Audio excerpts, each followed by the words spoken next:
นี่ทุกคนช่วงนี้กระปูกระซิบนี่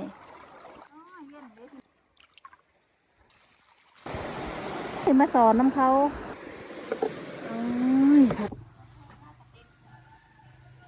กราบสบายดีพี่ๆน้องๆเนาะทักทายสบายดีเนาะทักทายสบายดี FC มืดสุขูสุขคนเนาะมื้อนี้เป็นโอกาสดีอีกแล้วทุกคนมื้อนี้วันเสาร์เนาะสุกกันเลยได้พักเวียกเนาะแล้วก็สีผ้าฮอดป้าแล้วเฮาจังสีอัปเดตอีกเทื่อนึงเนาะทุกคนเนาะไปทุกคนไปเบิ่งนำกันเลย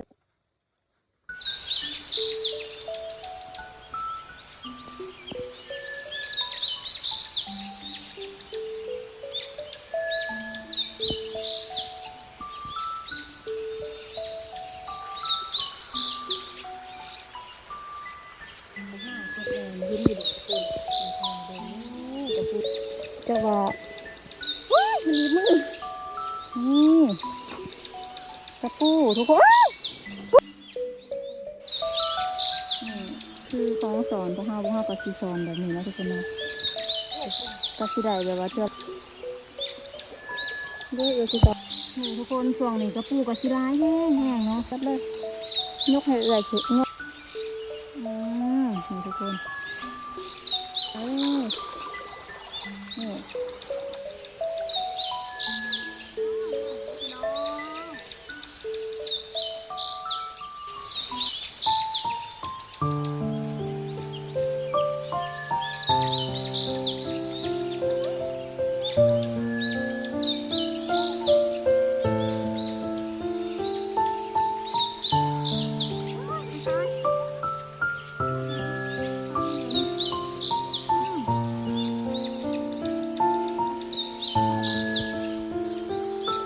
ได้อยู่บ่แม่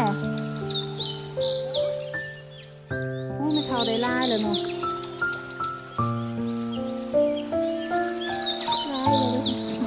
ลายเลยนี่ต้องซ้อนแน่หรอแมงดาหนักไม่กินเหนียวเบอร์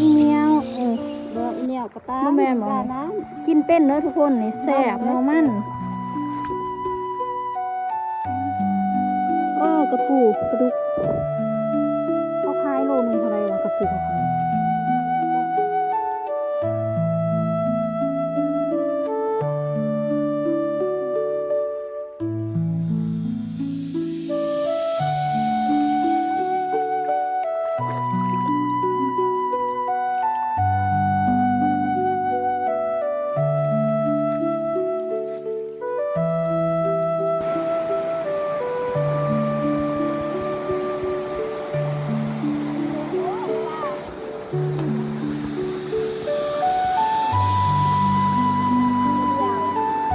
ชาซุกกะสอนมาหอจุดไม้ไปทาง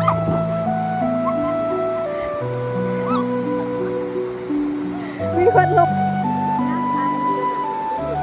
เห็น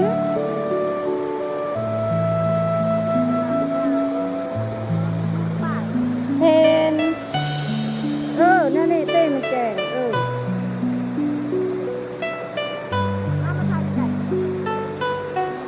นั่งลงทุกคนจะสอน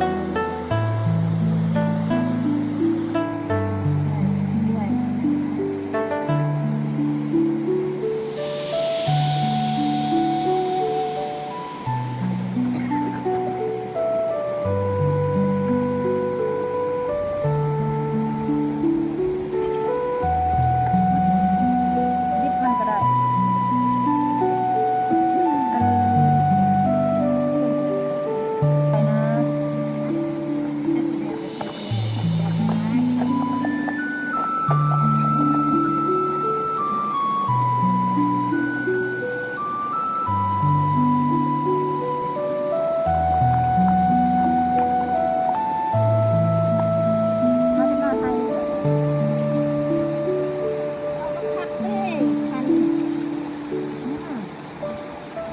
ผักกาดเย็น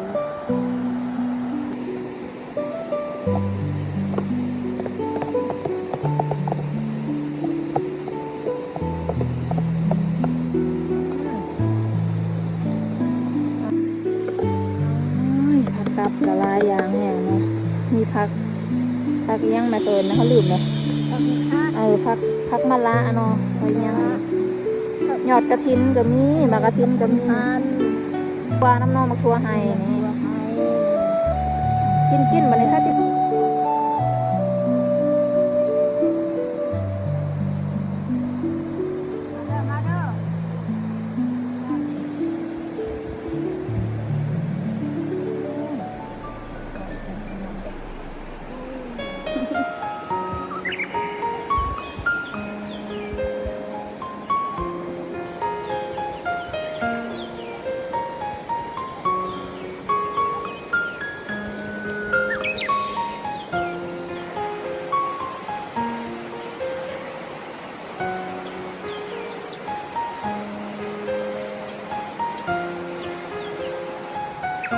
ข้าวแล้วเนาะทุกคนวันนี้ก็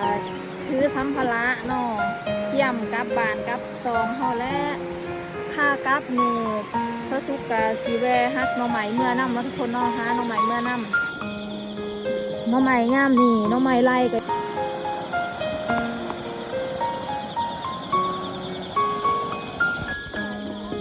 คนว่ามาอีหยังเนาะแดงๆอยู่ถึงเนาะอย่างกูอยากเห็นปานใดแต่ว่างามกินเป็นบ่แม่กินเป็นบ่ฝุ่นทุกคนดอกคาปลา